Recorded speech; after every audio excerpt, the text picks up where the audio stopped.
11h04 em Brasília. Entrevista.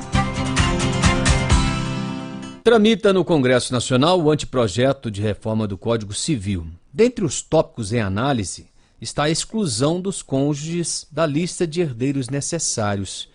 Para entendermos melhor esse ponto, que agora está em discussão no Senado Federal e, sobretudo, a sua repercussão na vida dos brasileiros, nós convidamos a doutora Tatiana Naumann, advogada, especialista em direito de família e sucessões em casos de mulheres vítimas de violência. Ela gentilmente aceitou o nosso convite e conversa com a gente agora. Doutora Tatiana, seja bem-vinda à Rádio Nacional. Bom dia. Bom dia, obrigada. Doutora, no rol dos herdeiros, quem são os necessários e o que diz a legislação atual a respeito, doutora? Atualmente, o artigo 1845 do Código Civil coloca como herdeiros necessários os descendentes, ascendentes e os cônjuges. E esse projeto, ele visa excluir dessa cadeia sucessória os cônjuges. Aí ficariam apenas os descendentes e ascendentes como herdeiros. Perfeito. E pela legislação atual, os cônjuges garantem qual a parte, ou seja, qual o percentual em relação à herança legítima? A gente tem atualmente, né, uma distinção que tem a parte da meação, que é só em casos de divórcio ou de morte, e a parte da herança.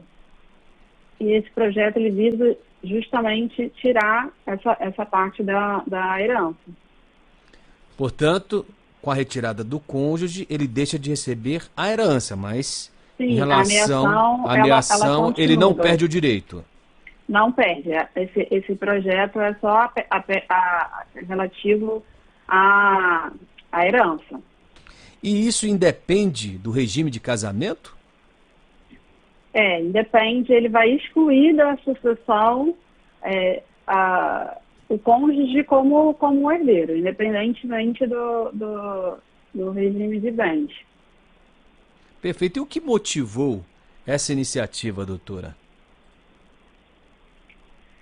Eu acho que ela visa privilegiar mais a autonomia da vontade. Porque, veja, a gente está num movimento de muito mais consciência em relação ao patrimônio, né? Então, existe a possibilidade de você corrigir eventuais injustiças e eventuais desejos diversos através de um planejamento sucessório. Ele se dá tanto com relação ao testamento, né, que você faz um testamento e você vai dispor dos seus bens por testamento, como você, num pacto pré-nupcial, você fazer uma previsão do seu patrimônio, da maneira com que você quer que aconteça. Portanto, o planejamento sucessório é de suma importância em razão justamente dessas questões que envolvem, sobretudo, a legislação quanto à sucessão. Muitas pessoas, muitos especialistas discutem, né, e questionam justamente que no nosso país ainda há pouca flexibilidade no que diz respeito às leis sucessórias, diferentemente de outros países. Como a senhora vê essa questão, doutora? Eu acho que o principal problema que a gente tem é em relação ao encargo que a gente tem, que é muito alto, né? Você fazer esse tipo de... Você vai fazer uma escritura, é um ato que é caro. Esse tipo de questão, ele acaba encarecendo muito por causa disso. Então, as pessoas tinham muito um pensamento de resolver o máximo das coisas em vida, mas às vezes elas esbarram nisso, né? De você ter que pagar imposto, você ter que pagar escritura, e aí acabam não fazendo por conta disso. Isso é uma coisa que eu acho que tem que melhorar muito. Sim. Voltando à questão do planejamento sucessório, a senhora tocou num ponto interessante também, que é a escolha do regime de casamento no ato, não é, deste enlace. Ou seja, quais são hoje os regimes de casamento que temos e qual que é o mais comum? A comunhão parcial, seria isso? Que, na verdade, se você não dispuser de forma contrária, é o regime da comunhão parcial de bens. E aí você tem ainda, além da comunhão parcial, você tem a comunhão universal, você tem a separação convencional de bens, a separação obrigatória, que é, por exemplo, no caso de pessoas com mais de 70 anos, e a comunhão parcial, a participação final nos aquestos.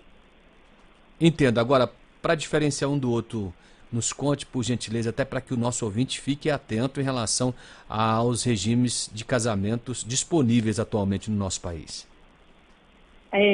A comunhão parcial de bens, tudo que é comprado depois do casamento é dividido de forma igual.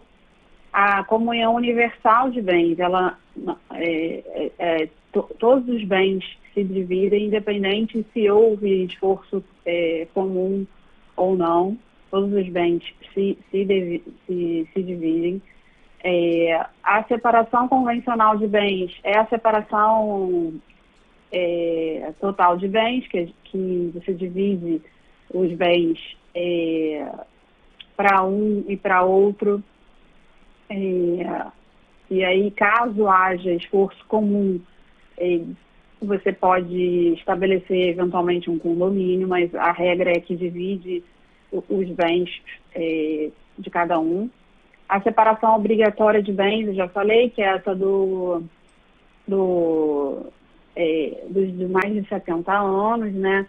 Esse é um regime que também é muito controvertido, mas, assim, ele é muito... Porque, assim, 70 anos, há um tempo atrás, era uma coisa, hoje em dia é outra, bem diferente, né? Então, você tem pessoas que têm 70 anos que estão muito ativas ainda, né? E elas são submetidas ao regime de separação obrigatória de bens, de qualquer forma. Aí entra também essa discussão em relação à autonomia da vontade da pessoa, né? Que independente da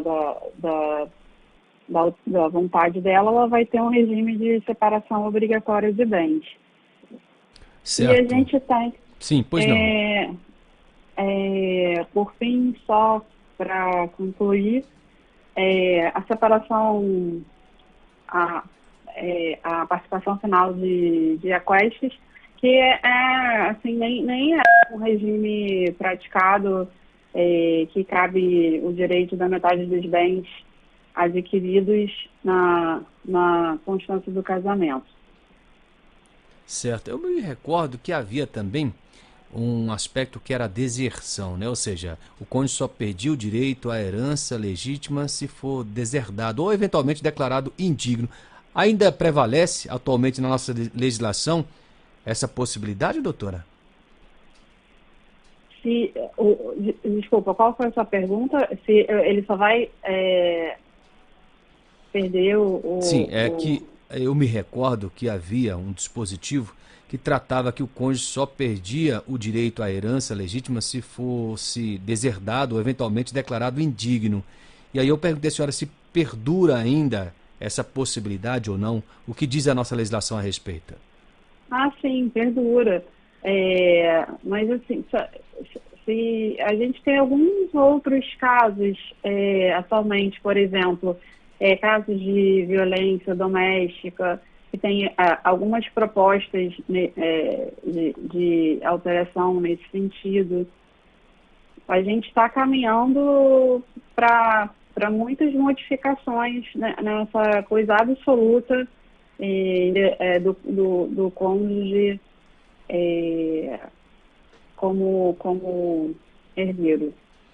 Entendo. Para finalizar, doutora, como fica também a situação dos companheiros, ou seja, aqueles que estão em união estável? Seguem essa mesma legislação? Até porque em 2017 o Supremo Tribunal Federal ele decidiu que companheiros de uma união estável e cônjuges teriam os mesmos direitos de herança. Sim. A gente tem para a união estável o regime da comunhão parcial de bens, que é esse que eu expliquei, que é o da divisão dos bens depois do casamento, né? Que você divide tudo adquirido depois do casamento. Então, a gente tem as mesmas regras da união estável para a comunhão parcial de bens. Entendo. É porque na ocasião a corte não deixou claro, não é, se os companheiros também poderiam ser considerados herdeiros necessários, o que inclusive gerou controvérsia aí por parte de especialistas, enfim, daqueles que militam na área. Sim, mas eu entendo que eles entram... como a união estável ela é equiparada ao casamento, eu entendo que eles são herdeiros da mesma forma. Perfeito. E as regras vão ser aplicadas da mesma maneira. Ok. Doutora Tatiana Naumann, mais uma vez muito obrigado pela participação, apenas deixando por fim de que esse anteprojeto agora está no Senado Federal, onde será também analisado pelos senadores, já que ele passou pela Câmara. Isso. Ok. Doutora Tatiana, mais uma vez muito obrigado. Até uma próxima. Bom dia. Eu que agradeço. Até a próxima. Bom dia.